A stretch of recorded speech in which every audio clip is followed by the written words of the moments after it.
तो यहाँ पर बीजेपी के लिए मुश्किल ये है कि उनकी जो सरकार है वो कहीं ना कहीं जेडीयू और टीडीपी के भरोसे नजर आती है। दोनों दलों के अगर सांसदों को मिला दिया जाए तो तकरीबन आंकड़ा बैठता है 28-30 सांसदों का, और ये बीजेपी के लिए सरकार में रहना या सरकार में जाने। वक्फ बोर्ड की संपत्तियां जो हैं ये भारतीय रेलवे के बाद दूसरा सबसे बड़ी ये संस्था है जिसके पास इतनी बड़ी मात्रा में संपत्तियां हैं देश भर में। तो कहीं ना कहीं केंद्र सरकार की भी मंशा है, क्योंकि जिस तरीके से हिंदू और मंदिरों के और सिख गुरुद्वारों की जो एनडीए के तमाम सहयोगी और विपक्षी गठबंधन एक साथ मिलकर सरकार के खिलाफ इस मामले को उठाते हुए नजर आते हैं, तो हो सकता है कि आने वाले समय में जो देशव्यापी आंदोलन की चेतावनियां दी जा रही हैं उसमें एनडीए के सहयोगी भी बढ़। वक्फ अधिनियम 1995 में बदलाव करने वाले वक्फ संशोधन बिल को क्या केंद्र सरकार लोकसभा में पास आज करवा पाएंगी या फिर नहीं? क्या भारतीय जनता पार्टी के साथ उनके सहयोगी दल खड़े हुए संसद के अंदर नजर आएंगे या फिर नहीं? कई बड़े सवाल वक्फ संशोधन बिल को लेकर खड़े हो जाते हैं। जहां भारतीय जनता पार्टी इसे संसद में पास करवाना चाहती है, तो वहीं कई मुस्लिम संगठनों द्वारा इसका विरोध किया जाता है। खुली चेतावनी दी जाती है, खुली चुनौती दी जाती है उन दलों को लेकर, अगर वो 7 मुस्लिम संगठनों के खड़े नहीं हुए तो उनका बहिष्कार किया जाएगा। ऐसे में इफ्तार पार्टी के दौरान मुस्लिम संगठनों ने साफ तौर पर कहा था कि नीतीश नायडू और चिराग पासवान अगर इस बिल का विरोध नहीं करेंगे तो मुस्लिम संगठन भी उनके हित में कार्य नहीं करेंगे, उनके साथ भी नहीं खड़े रहेंगे। ऐसे में बिहार में विधानसभा का चुनाव है और चुनाव से पहले वक्फ संशोधन बिल को लोकसभा में पेश करना है, और पेश होने से पहले 2 राय नजर आती हैं। जहां भारतीय जनता पार्टी इसे पास करवाने में जुटी हुई है, तो वहीं विपक्ष द्वारा सांसदों संग बड़ी बैठक बुलाई जाती है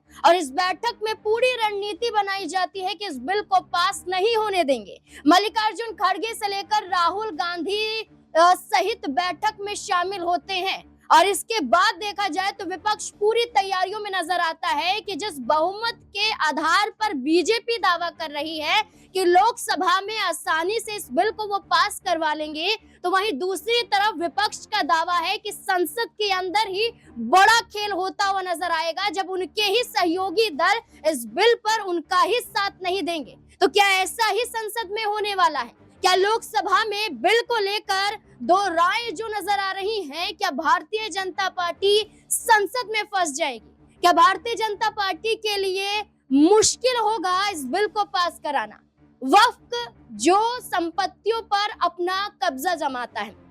ये केंद्र सरकार का कहना है। उनका दावा है कि कई संपत्तियों पर अपना हक जमाने वाले वक्फ में काफी बदलाव करने की जरूरत है, और इस बदलाव के आधार पर ही मुस्लिम संगठनों को फायदा भी मिलेगा, हर वर्ग को फायदा मिलेगा। लेकिन मुस्लिम संगठनों का ये कहना है कि उनके मौलिक अधिकारों को छीनने का काम फिर से केंद्र सरकार कर रही है। ऐसे में कई सवाल खड़े हो जाते हैं, सवालों के जवाब लेंगे। न्यूज रूम में मौजूद हैं अमन सर, मेरे साथ मौजूद हैं।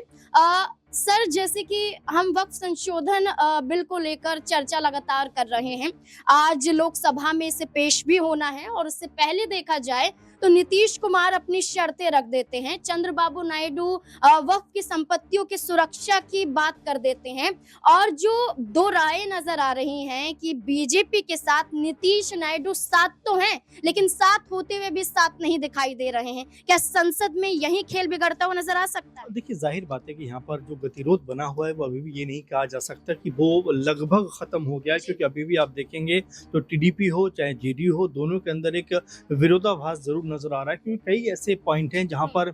दोनों ही दल चाहते हैं कि भाई इसमें बदलाव होना चाहिए। हालांकि ये भी बात सामने है कि दोनों ने कहा है कि वो सरकार के साथ पूरी तरह से खड़े हुए हैं, लेकिन इसमें कुछ ऐसी तब्दीलियों की जरूरत है जो जाहिर तौर पर होनी चाहिए। क्योंकि देखिए, बीजेपी के लिए तो ये बड़ा स्टैंड क्लियर रहा है कि उसने हमेशा जो राजनीति की है वो हिंदुत्व के मुद्दे पर राजनीति की है। लेकिन टीडीपी की बात करें और जेडीयू दोनों की बात करें, दोनों ने मुस्लिमों के लिए ना सिर्फ काम किया है, बल्कि अगर आप देखें तो टीडीपी के मैनिफेस्टो मैनिफेस्टो में तो बाकायदा 4% आरक्षण दिए जाने की वकालत उन्होंने की थी। वहीं मुस्लिम अगर लड़कियों की शादी होती है, उनके माँ बाप को लाख रुपए हज पे अगर जाते हैं तो उनको सब्सिडी, ये टीडीपी ने अपने मैनिफेस्टो में वायदे किए थे। वहीं जेडीयू की बात करें तो आपने देखा बीते दिनों जिस तरह से इफ्तार में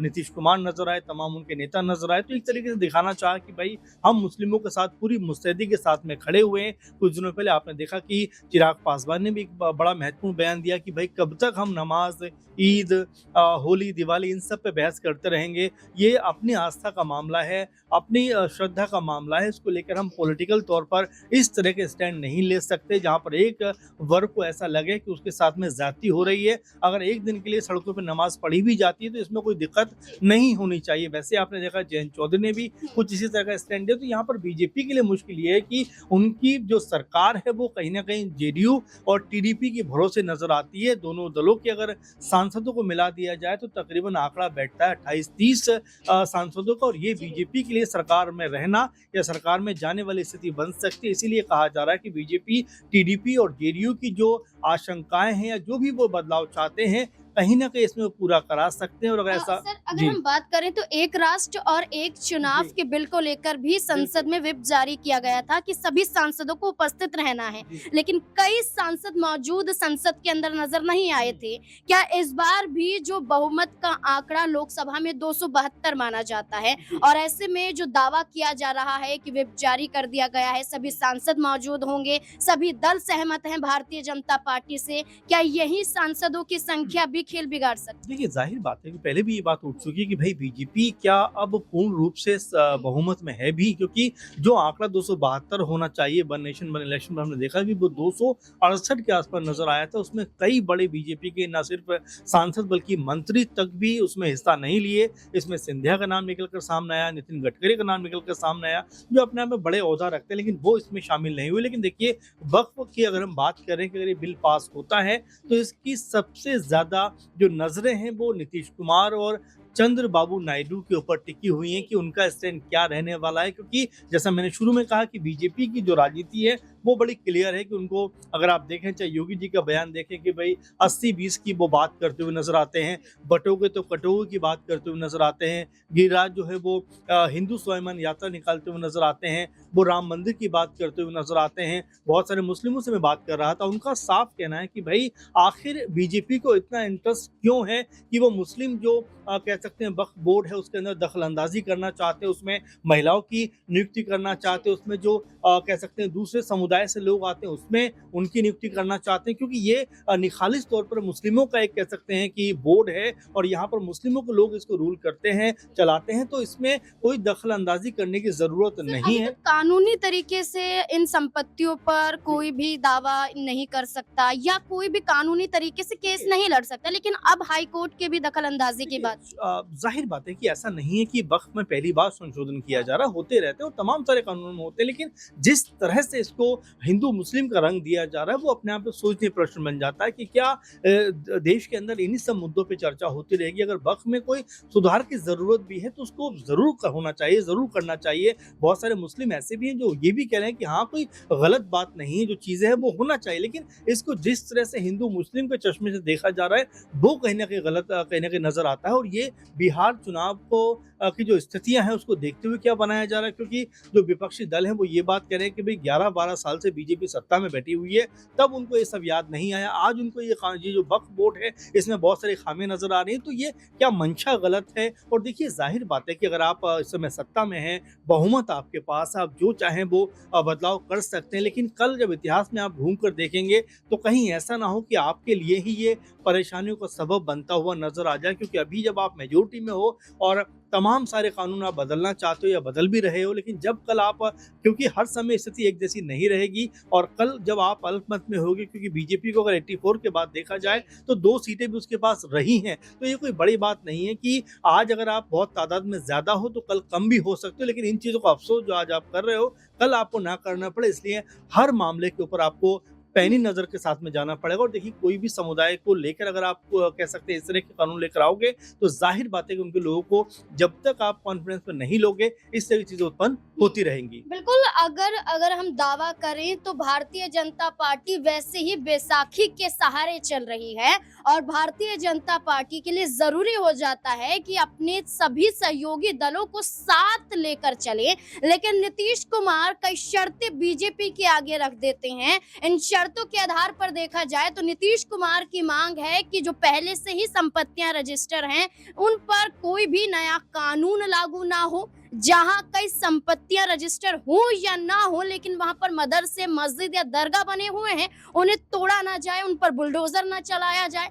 लेकिन भारतीय जनता पार्टी जिस बदलाव की बात कर रही है, इस बदलाव के आधार पर मुस्लिम संगठनों का विरोध देखने को मिल रहा है। सीए, एनआरसी और यूसीसी के बाद अब वक्फ बोर्ड की संपत्तियों को लेकर जिस बिल को लाया गया है, जिस बदलाव की बात की गई है, क्या इस बदलाव के आधार पर बड़े हंगामे की आशंका जताई जा सकती है? दिनेश मेरे साथ मौजूद है, जानने की कोशिश करेंगे कि वो क्या सोचते हैं। जैसे वक्फ संशोधन बिल को लोकसभा में पेश करने की बात की जा रही है और आज ही पास करवाने को लेकर तमाम चर्चाएं होंगी, बहसबाजी होगी, लेकिन उससे पहले एआईएमआईएम की तरफ से कहा गया है, नीतीश कुमार के एमएलसी गुलाम घोष के जरिए कहा गया है कि बिल पास हुआ तो बड़े आंदोलन की तैयारी होगी और दिल्ली से ही आंदोलन होगा। क्या बड़े हंगामे की फिर से तैयारी हो रही है? देखिए, संसद में तो इस मुद्दे को लेकर हंगामा देखने को मिल सकता है, लेकिन मुझे ऐसा नहीं लगता कि वक्फ संशोधन बिल जो है इसको लेकर एनडीए में किसी प्रकार की यहाँ पर कोई फूट देखने को मिलेगी, क्योंकि जिस तरीके से all India Muslim personal law board ने भी कहा है कि इस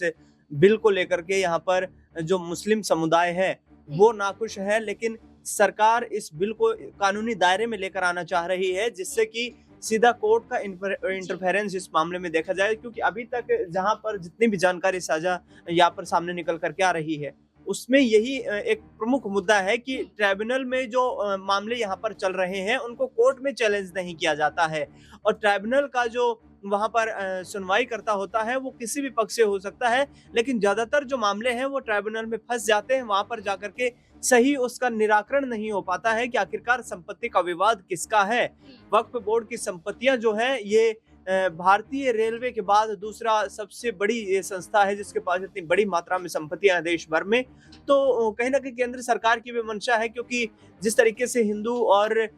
मंदिरों के और सिख गुरुद्वारों के जो तमाम ट्रस्ट हैं वो एक तरीके से कानूनी दायरे के अंतर्गत आते हैं, जिसमें किसी भी प्रकार का कोई संपत्ति का या फिर किसी फंड का यहाँ पर कोई विवाद होता है तो उसको कोर्ट में चैलेंज किया जा सकता है। और केंद्र सरकार की तरफ से, केंद्र के मंत्रियों की तरफ से और सांसदों की तरफ से यही कहा जा रहा है कि इस पूरी प्रोसीजर को कानूनी दायरे में हम लेकर आना चाहते हैं, जिसको लेकर ये संशोधन किया जा रहा है। बिल्कुल संशोधन की बात की जा रही है, लेकिन एक बड़ी बात भी यहाँ पर नजर आती है कि बिहार में इसी साल के अंत में विधानसभा का चुनाव भी होना है और चुनाव से पहले इस बिल को लाना कहीं ना कहीं बिहार में चुनाव जीतने के लिए भारतीय जनता पार्टी का कोई बड़ी रणनीति पर काम कर रही है। लेकिन मुस्लिम संगठनों द्वारा विरोध देखना, वहीं कहीं ना कहीं चुनौतियां देना, क्या भारतीय जनता पार्टी के इस बिल की वजह से नीतीश कुमार, चिराग पासवान जैसे बड़े चेहरों को खामियाजा बिहार चुनाव में भुगतना पड़ सकता है? मनीष मेरे साथ मौजूद है, जानने की कोशिश करेंगे। मनीष, क्या लगता है बिहार में विधानसभा का चुनाव और उससे पहले बिल पास कराने की चर्चा भारतीय जनता पार्टी के जरिए, और ये भी दावा किया जा रहा है, खुद मुस्लिम संगठनों द्वारा ये कहा जाता है कि समर्थन नहीं मिलेगा अगर बिल को लेकर विरोध इन दलों ने नहीं किया। क्या लगता है कि नीतीश कुमार, चिराग पासवान जैसे ये बड़े चेहरे मजबूर हो जाएंगे कि भारतीय जनता पार्टी का साथ ना दें? जी बिल्कुल नाज़मीन, मैं अभी एक शोएब जमी का बयान पढ़ रहा था तो वो ये कहते हुए नजर आए थे कि अगर ये बिल लाया गया, अगर ये बिल संसद में पेश होता है तो मुस्लिम संगठन इसके खिलाफ विरोध करेंगे और देशव्यापी आंदोलन की भी चेतावनी वो लोग देते हुए नजर आ रहे हैं। केवल शोएब जमी ही नहीं, एआईएमआईएम ही नहीं, तमाम राजनीतिक पार्टियां जो कि एनडीए की सहयोगी हैं, उनकी सहयोगी होने के बावजूद इस बिल का कड़ा विरोध करती हुई नजर आ रही हैं। और अभी नहीं, पहले भी जब जब वक्फ बिल का मुद्दा उठता हुआ नजर आया है, वक्फ बिल को लेकर चर्चाएं शुरू हुई हैं, संसद के अंदर भी काफी हंगामा देखा गया है जिसमें एनडीए के सहयोगी ही उनके खिलाफ खड़े होकर संसद में चीख कर उनके खिलाफ बोलते हुए नजर आते हैं। तो अब आज जिस तरह से इस बिल को लेकर फिर से चर्चा होने वाली है, इस चर्चा के दौरान यहाँ पर एनडीए के तमाम सहयोगियों ने एक बार फिर से बड़ा विरोध कर दिया तो सरकार को ये बिल पेश करना काफी भारी यहाँ पर पड़ता हुआ नजर आ सकता है। हालांकि सरकार अगर चाहे तो यहाँ पर आसानी से या किसी भी शांतिपूर्ण तरीके से इस बिल को पेश करने की पूरी यहाँ पर तैयारियां कर सकती है, लेकिन सरकार अपनी इन तैयारियों को लेकर कितनी सचेत सजग है और अपने जो सहयोगी हैं एनडीए के उनको मनाने के लिए किस तरह से प्रयास करेगी, ये भी एक बड़ा मुद्दा बनता हुआ नजर आएगा। और अगर यहाँ पर एनडीए के तमाम सहयोगी और विपक्षी गठबंधन एक साथ मिलकर सरकार के खिलाफ इस मामले को उठाते हुए नजर आते हैं तो हो सकता है कि आने वाले समय में जो देशव्यापी आंदोलन की चेतावनियां दी जा रही हैं उसमें एनडीए के सहयोगी भी बढ़ चढ़ कर हिस्सा लेते हुए नजर आएंगे। यहाँ पर बात वही की जा रही है कि एनडीए के सहयोगी दलों का क्या स्टैंड होगा, जहां केंद्रीय मंत्री ललन सिंह ये कहते हैं कि हम अभी नहीं बल्कि लोकसभा में ही अपने स्टैंड को क्लियर करेंगे, वहां बताएंगे कि हम वक्फ संशोधन बिल के समर्थन में हैं या फिर नहीं। तो वहीं दूसरी तरफ नीतीश कुमार की शर्तें और चंद्रबाबू नायडू का ये कहना कि वक्फ की संपत्तियों को हम कुछ नहीं होने देंगे, उनकी सुरक्षा का दायित्व हमारा है। और वहीं भारतीय जनता पार्टी पूरी कोशिशों में है कि इस बिल को आज पास करवा लिया जाए। देखना होगा कि आखिरकार क्या कुछ लोकसभा में घटता हुआ नजर आएगा, क्या वाकई बिल पास हो जाएगा या नीतीश, चंद्रबाबू नायडू, चिराग पासवान जैसे बड़े चेहरे विपक्ष के समर्थन में उतरते हुए नजर आ सकते हैं। इस पूरे मुद्दे को लेकर आपको क्या लगता है, अपनी राय कमेंट सेक्शन में जरूर दें। देखते रहें SPN9 न्यूज। धन्यवाद।